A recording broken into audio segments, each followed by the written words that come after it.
అందరికీ నమస్కారం. జై శ్రీరామ. ఎలా ఉన్నారు? బాగున్నారా? మీరంతా బాగుండాలని ఎప్పుడూ కూడా శివశక్తి కోరుకుంటూ ఉంటుంది. ఇంతవరకు ఈ పుస్తకంలో ఆదికాండము పుస్తకాన్ని పూర్తి చేసుకున్నాము, నిర్గమాకాండము పుస్తకాన్ని పూర్తి చేసుకున్నాము. ఇప్పుడు లేవీకాండములోనికి ప్రవేశించాము. గడచిన వీడియోలో లేవీకాండము మొదటి అధ్యాయము నుండి 17వ అధ్యాయం వరకు ఏమున్నదో మీకు క్లుప్తంగా వివరించాను. 18వ అధ్యాయము మొదటి భాగము మొదటి వచనము నుండి 5 వచనాల వరకు తెలియజేశాను. ఇప్పుడు లేవీకాండము 18వ అధ్యాయము 2వ భాగాన్ని ప్రారంభిస్తూ ఉన్నాను. ఈ వీడియో మాత్రము మీరు కుటుంబంతో చూడవద్దు. ఎందుకంటే ఇక్కడ ఈ 18వ అధ్యాయము 6వ వచనంలో మరి ఈ వీడియో అంతా కూడా చాలా అశ్లీలతతో కూడినటువంటి సంబంధాలు కలిగినటువంటి వీడియో ఇది. కాబట్టి ఈ వీడియో మాత్రం విడివిడిగా చూడండి, కుటుంబంతో చూడకూడదని మరి నేను మీకు విజ్ఞప్తి చేస్తూ ఉన్నాను. ఇంకా వీడియోలోకి వెళ్ళిపోదాం. లేవీకాండము 18వ అధ్యాయము 2వ భాగము 6వ వచనాన్ని చదువుతున్నాను, వినండి. మీలో ఎవరును తమ రక్త సంబంధుల మానాచ్ఛాదమును తీయుటకు వారిని సమీపింపకూడదు, నేను యెహోవాను. చదివిన వచనాన్ని విన్నారు కదా. ఈ వచనము చదివిన తర్వాత నాకు ఒక సామెత గుర్తుకొస్తూ ఉన్నది. ఏమిటి ఆ సామెత అంటే, దొంగలు పడ్డ 6 నెలలకి కుక్కలు మురిగాయంట. ఈ సామెత తెలియని వాళ్ళంటూ ఎవ్వరూ ఉండరు. అలాగా ఈ పుస్తకం దేవుడు మనుషుల్ని సృష్టించిన తర్వాత, అంటే ఈ పుస్తకానికి సంబంధించినంత వరకు మాత్రము చెప్తా ఉన్నాను, మనుషుల్ని సృష్టించిన తర్వాత వాళ్ళు జీవన విధానాన్ని కొనసాగిస్తూ ఉన్నారు. సృష్టి మొదట్లో మీరు ఇలా ఉండండి, ఇలా ఉండండి, ఇలా ఉండండి అని ఏమీ చెప్పలేదు. కాబట్టి వాళ్ళు ఏం చేస్తున్నారంటే వాళ్ళు జీవిస్తూ ఉన్నారు. జీవించిన తర్వాత వాళ్ళ జీవన విధానము ప్రారంభమయ్యి కొన్ని వందల సంవత్సరాలు అయిపోయింది. ఇప్పుడు ఏమంటున్నాడంటే, ఎవ్వరూ కూడా రక్త సంబంధుల మానాచ్ఛాదము తీయకూడదు అంటున్నాడు. వీళ్ళు అప్పటికే రకరకాలుగా శరీర సంబంధాలు కొనసాగించేస్తూ ఉన్నారు. మానాచ్ఛాదము తీయకూడదు అంటే శరీర సాంగత్యము చేయకూడదు అని అర్థము. అంటే రక్త సంబంధులు సెక్స్లో పాల్గొనకూడదు అని అర్థము. వాళ్ళు అలా జీవిస్తున్నప్పుడు, వాళ్ళు అలాగా ఒకరితో ఒకరు శరీర సంబంధాలు పెట్టుకుంటున్నప్పుడు యెహోవా ఏం మాట్లాడలేదు. కొన్ని వందల సంవత్సరాలు అయిపోయిన తర్వాత మీలో ఎవరూ కూడా తమ రక్త సంబంధుల మానాచ్ఛాదము తీయకూడదు అని చెప్తా ఉన్నాడు. చదివిన వచనములో ఏమని ఉన్నదో మరొకసారి జ్ఞాపకం చేస్తున్నాను, వినండి. లేవీకాండము 18వ అధ్యాయము 6వ వచనం. మీలో ఎవరును తమ రక్త సంబంధుల మానాచ్ఛాదమును తీయుటకు వారిని సమీపింపకూడదు, నేను యెహోవాను. ఏమన్నాడు? మీలో ఎవరూ కూడా తమ రక్త సంబంధులతో శరీర సాంగత్యము, మానాచ్ఛాదం అంటే శరీర సాంగత్యము చేయడానికి కుదరదు, వాళ్ళని సమీపించకూడదు, నేను యెహోవాని అంటున్నాడు. నువ్వు యెహోవాయే కాదని ఏమంట్లా. ఈ పుస్తకంలో చాలాసార్లు యెహోవా యెహోవా యెహోవా అని రాయించుకున్న మేమేం కాదంట్లా. కానీ నువ్వు సృష్టించినటువంటి, అంటే పుస్తకం వరకు నువ్వు సృష్టించినటువంటి ఆ ప్రజలను వాళ్ళ ఇష్టానుసారంగా వాళ్ళను జీవించడానికి వదిలేసి ఇప్పుడు ఎవరూ కూడా రక్త సంబంధుల మానాచ్ఛాదము తీయకూడదు అంటే ఇది ఎంతవరకు కరెక్ట్? నేను అడుగుతున్నాను, యెహోవానే అడుగుతున్నాను. ఈ పుస్తకం దేవుడు ప్రతి స్థలములోనూ ఉంటాను అని రాయించాడు కదా. నేను డైరెక్ట్గా యెహోవానే అడుగుతున్నాను. ఇంతకాలం నువ్వేం చేశావు? నువ్వు సృష్టించినటువంటి ప్రజలంతా కూడా వాళ్ళ ఇష్టానుసారంగా వాళ్ళు శరీర సాంగత్యం చేస్తూ ఉంటే నువ్వు అప్పుడు మాట్లాడకుండా ఏం చేశావు?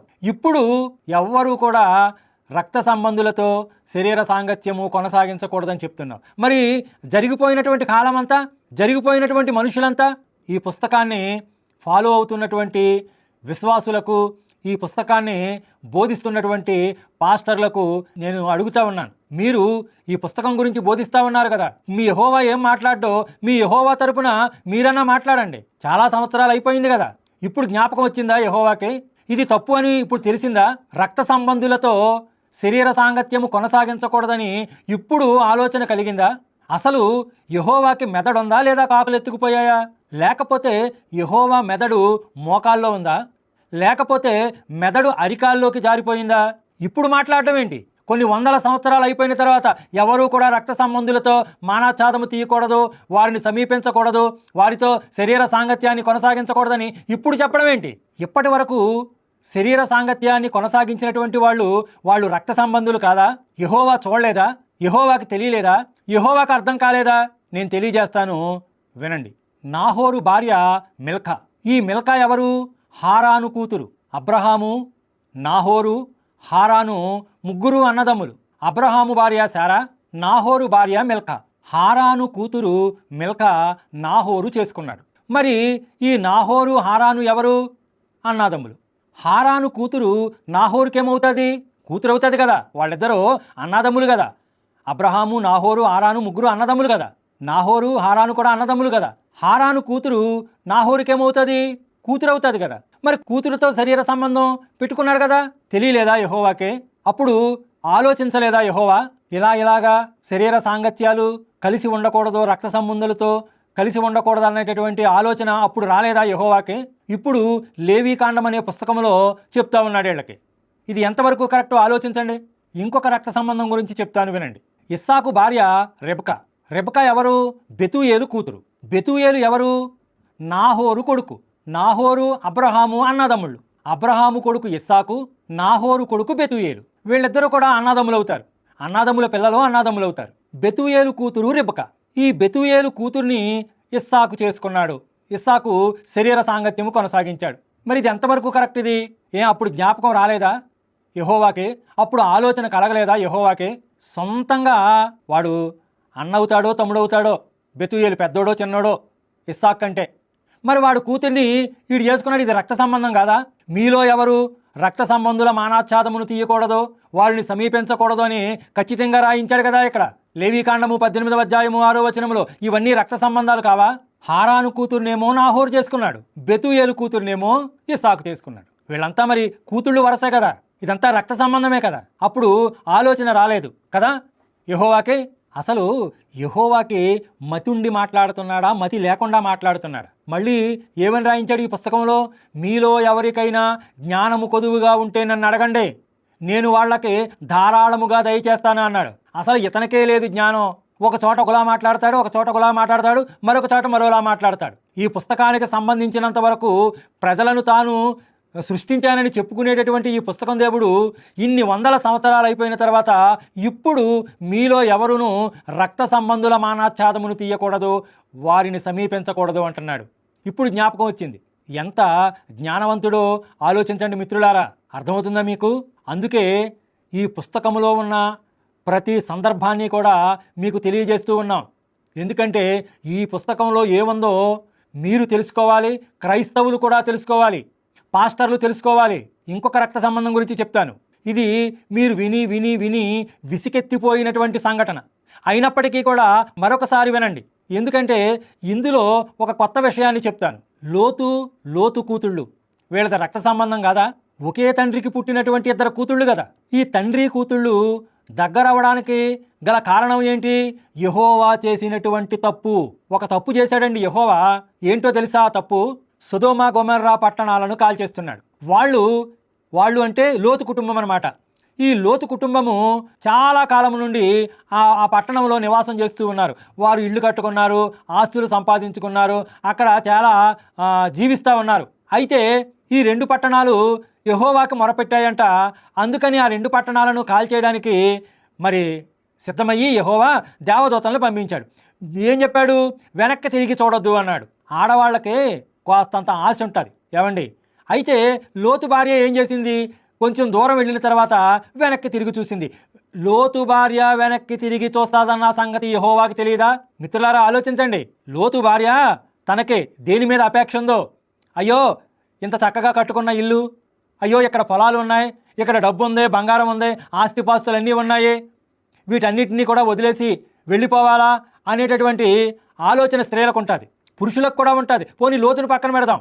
వెనక్కి తిరిగి చూసిందండి. వెనక్కి తిరిగి చూడడమే తప్ప? అలా అయితే చాలా తప్పులు చేసిన వాళ్ళు ఉన్నారు బైబిల్లో. మరి వాళ్ళందరినీ ఎందుకు చంపలేదు? ఉప్పు స్తంభాలను ఎందుకు చేయలేదు? సైనికులంతా కూడా యుద్ధం చేస్తూ ఉంటే యుద్ధరంగంలో ఈ పుస్తకం దేవుడికి హృదయానుసారుడు, ఇష్టానుసారుడు అయిన మనుషుడు దావీదు ఏం చేస్తున్నాడు? సైనికుడు భార్యని పాడు చేస్తున్నాడు అంతఃపురంలో. అది తప్పు కదా? ఏం చేశాడండి? వెనక్కి తిరిగి చూసిందని ఉప్పు స్తంభం అయిపోయింది. ఉప్పు స్తంభం అయిపోతుందన్న సంగతి యెహోవాకు తెలియదా? ఇలాగ లోతు భార్య ఉప్పు స్తంభం అయిపోతే వీళ్ళకే, అంటే లోతు కూతుళ్ళకి మరి ఒక తప్పుడు ఆలోచన వస్తుంది, ఆ సంగతి తెలీదా? తండ్రి దగ్గర పడుకుంటారు, ఆ సంగతి తెలీదా? కొడుకుల్ని కంటారు, ఆ సంగతి తెలీదా? మరి ఏ సంగతి తెలియకపోతే నువ్వు దేవుడు ఎలాగయ్యావు? సర్వాధికారి ఎలాగయ్యావు? సృష్టికర్త ఎలాగయ్యావు? తండ్రి దగ్గర పడుకున్నారు. తండ్రికి ద్రాక్షారసము తాగించి, అంటే మొత్తిచ్చే ద్రాక్షారసాన్ని తాగించి పడుకోవడానికి ఆలోచన చేస్తే మీరు చేసేది తప్పు, ఇలా చేయకూడదు అని వాళ్ళతో మాట్లాడాలి కదా. వాళ్ళ తండ్రి కూతుళ్ళు కదా. మీలో ఎవరును తమ రక్త సంబంధుల మానాఛాదమును తీయకూడదు అని ఇప్పుడు రాయించావు కదా. అప్పుడు ఆలోచన లేదా? ఓ పుస్తకం దేవుడా, యెహోవా నిన్నే అడుగుతున్నాను నేను. నీ మార్గంలో నడుస్తున్నటువంటి పాస్టర్లకు ఎలాగా తెలియదు, విశ్వాసులకు అంతకంటే తెలియదు. అందుకనే నిన్ను అడుగుతున్నాను. అప్పుడు నీకు తెలియదా? లోతు కూతుళ్లకు తప్పుడు ఆలోచన వస్తూ ఉంది, అప్పుడు తెలియదా నీకు? అంటే నీకు ఇష్టమన్నమాట తండ్రి దగ్గర కూతుళ్ళు పడుకోవడం. సరే, తప్పు జరిగిపోయింది. ఇంత పొట్టలేసుకుని తిరుగుతున్నారు ఎవరో లోతు కూతుళ్ళు. అప్పుడైనా అడిగాడా లోతు? ఓలే పనికిమాలిన ఉండలారా, పనికిమాలిన ఎదవల్లారా, మీరు కడుపు ఎవరితో చేయించుకున్నారే అని అడగాలి కదా. అడిగాడా? ప్రభువా ఇలా తప్పు అయిపోయిందని మళ్ళా నీకేమన్నా ప్రార్థన చేశాడా? అలాంటి వాడిని ఏమన్నావు నువ్వు? లోతుని నీతిమంతుడు అన్నావు. లోతునేమన్నావు? నీతిమంతుడు అన్నావు. ఆ వచనాన్ని చదువుతున్నాను వినండి. పేతురు రాసిన 2వ పత్రిక 2వ అధ్యాయము 7వ వచనం. దుర్మార్గుల కామ వికారయుక్తమైన నడవడి చేత బహు బాధపడిన నీతిమంతుడగు లోతును తప్పించెను. ఏం చేశాడంట? చదివిన వచనాన్ని విన్నారు కదా. దుర్మార్గుల కామ వికారమైన నడవడి చేత చాలా బాధపడిపోయాడంట. ఎవరో? లోతు. మరి అందుకైనా కూతుళ్ళు కడుపు చేశాడు. ఏవండి, ఒక స్త్రీతో శరీర సాంగత్యాన్ని కొనసాగించుచుండగా ఆ పురుషుడికి ఏమీ తెలియదండి. అసలు పెళ్ళమేమో ఉప్పు స్తంభం అయిపోయింది, కూతుళ్లతో గృహలో ఉన్నాడో ఆ మాత్రం తెలియదండి లోతుకి. ఏవండి, తాగినోడికి అన్నీ తెలుసు. తాగినోడు ఏం చేస్తున్నాడో ఏం మాట్లాడుతున్నాడో అన్నీ తెలుసు తాగినోడికి. ఏదో సామెత కూడా ఉంది, తాగినోడి నోట నిజం తన్నుకుని వస్తాదంట. కూతుళ్ళ దగ్గర పడుకుంటున్నానన్న సంగతే లోతుకి తెలుసు. కానీ ఏమంటున్నాడు? కూతుళ్ళ దగ్గర పడుకుని కడుపు చేసినటువంటి లోతుని నీతిమంతుడు అన్నాడు. ఎంత నీతిమంతుడో చూడండి ఈ పుస్తకం దేవుడు కదా. చాలా నీతిమంతుడు కదా. ఇప్పుడు తండ్రితో కడుపు చేయించుకోవడం ఈ పుస్తకం దేవుడికి ఇష్టం అంటారా, ఇష్టం కాదంటారా? ఇష్టమే. అందుకే ఏం మాట్లాడలేదు. ఎందుకు ఇష్టమంటున్నానో తెలుసా? ఈ పుస్తకంలో ఏమున్నదంటే, గర్భఫలము యెహోవా ఇత్తు బహుమానము. కూతుళ్ళ దగ్గర లోతు పడుకుంటే వాళ్ళకి కడుపులు గర్భఫలాన్ని, ఆ బిడ్డల్ని ఎవరిచ్చారు? యెహోవాయే ఇచ్చాడు. ఇతర కూతుళ్ళకి ఇతర కొడుకుల్ని ఇచ్చాడు. ఒకడి పేరేమో మోయాబు, ఒకడి పేరేమో అమ్మోని.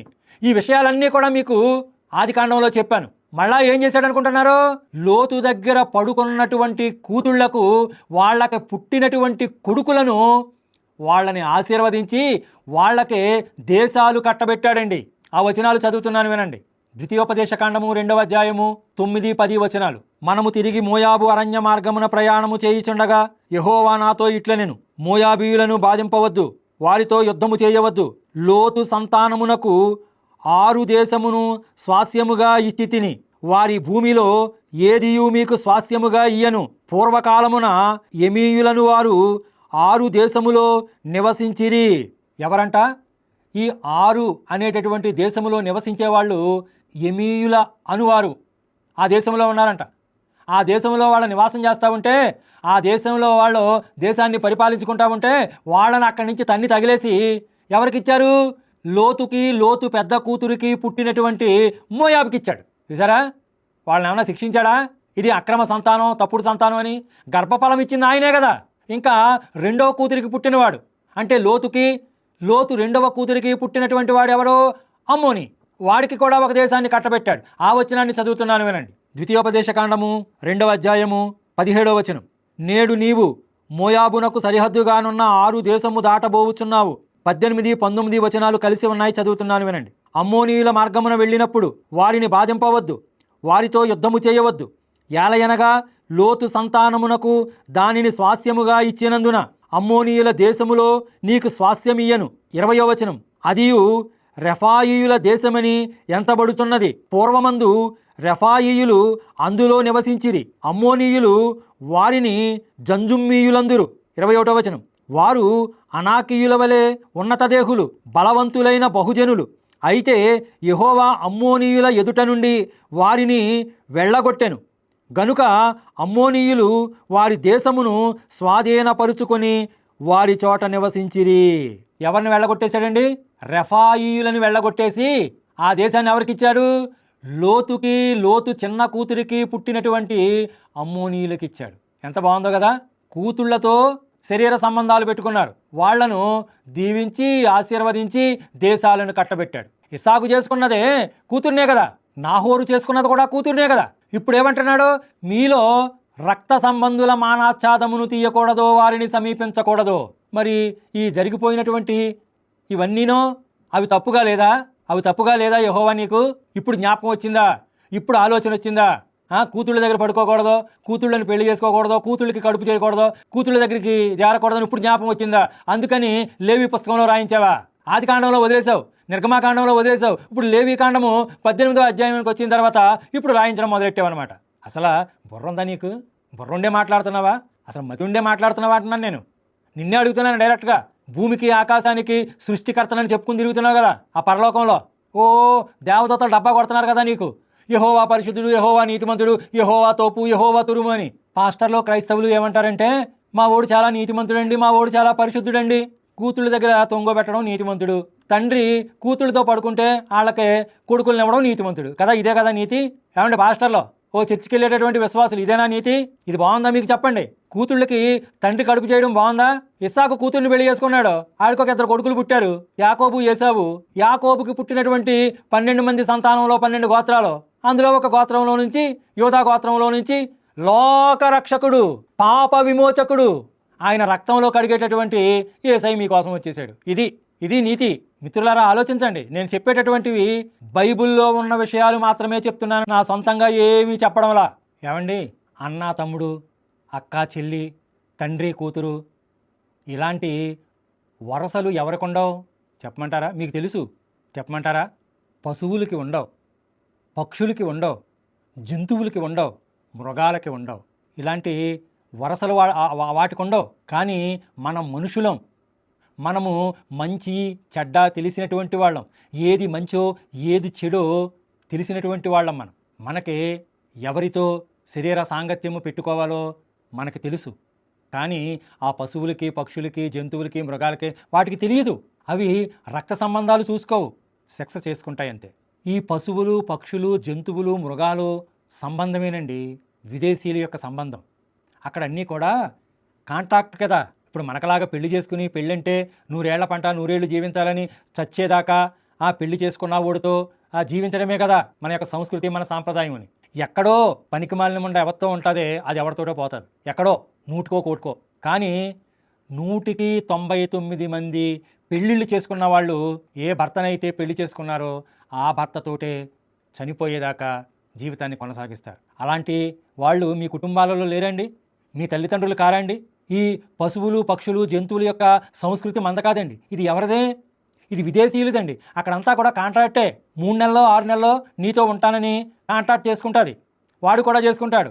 ఆ తర్వాత నచ్చితే మళ్ళా పొడిగించుకుంటారు, ఇంకో 3 నెలల్లో 6 నెలల్లో. ఇష్టం లేదనుకోండి 3 నెలలకే ఇది మరొకటితో పోతుంది, ఆడు ఇంకో దాంతో పోతాడు. ఈ 3 నెలల్లో వీడితో ఉంది కదా, అలాంటప్పుడు దానికి ఏదన్నా కడుపు రావచ్చు. అప్పుడు వీడి దగ్గర నుండి మరొకటి దగ్గరికి పోయింది కదా, అక్కడ ఆడితో ఒక 3 నెలలు ఉంటుంది, మళ్ళీ అక్కడి నుంచి ఇంకో చోట పోతుంది. అలాగా చివరికి ఏ 3వ ఓడి దగ్గర 4వ ఓడి దగ్గర దానికి కానిపోతుంది, కొడుకో కూతురో పుడతారు. అలాగ ఏమవుతుందంటే ఒక్కొక్కసారి కూతురు దగ్గరికే తండ్రి రావచ్చు, తల్లి దగ్గరకే కొడుకు రావచ్చు. ఆ సంబంధాలు సరైనవి కావండి అవి. ఎందుకంటే ఎక్కడో ఎవరితోటో కడుపు చేయించుకుంటుంది, అది కనేసరికి ఎవరి దగ్గర ఉంటుంది అది. అందుకే ఈ పశువులు, పక్షులు, జంతువులకి కలిగినటువంటి సంస్కృతి సాంప్రదాయం వాళ్ళది. మన భారతదేశానికి కాదండి, మన సంస్కృతి కాదు, మన సాంప్రదాయం కాదు. అందుకనే నేనేమంటానంటే ఈ పుస్తకములో ఉన్నటువంటి ఏది కూడా మన దేశానికి పనికిరాదు. ఏమండి, ఎవరైనా మన దేశంలో ఈ పుస్తకంలో ఉన్నట్లుగా జీవించగలరా చెప్పండి? వాక్యానుసారము జీవించాలంటారు కదా పాస్టర్లు. ఒకప్పుడు నేను అలాగన్నటువంటి పనికి మాలిన వాడినే. శివశక్తి కరుణాకర్ గారు రాసినటువంటి పుస్తకాలు చదివేంత వరకు కూడా నేను అలాగ మాట్లాడిన పనికి మాలిన వాడనే. ఎవడో కూడానండి ఈ పుస్తకంలో ఉన్నట్లుగా జీవిస్తే అసలు అలాంటి జీవితం మన దేశానికి పనికిరాదండి. అంత పనికి మాలిన జీవితం, పనికి మాలిన మార్గము ఇందులో ఉంది. ఏమంటే కూతుర్ని పెళ్లి చేసుకుంటాడా? ఎక్కడో ఉంటారండి ఎదవలో, 1,00,000 మందికి ఒకడో, 10 లక్షల మందికి ఒకడో, కోటికి ఒకడో ఉంటాడు. నేను మాట్లాడేది సంస్కృతి సాంప్రదాయాలు చక్కగా ఉన్నటువంటి వారి కోసం మాట్లాడుతూ ఉన్నాను. ఇంకా నేను వేరే రకంగా మాట్లాడదును, కానీ అలా మాట్లాడడానికి నా మనసు అంగీకరించడం లేదు. ఇంతటితో ఈ భాగాన్ని ముగిస్తా ఉన్నాను. మళ్ళీ లేవీకాండము 18వ అధ్యాయము 7వ వచనము నుండి 3వ భాగాన్ని ప్రారంభిస్తాను. అంతవరకు సెలవు. జై శ్రీరామ్. భారత్ మాతాకి జై. జై హింద్.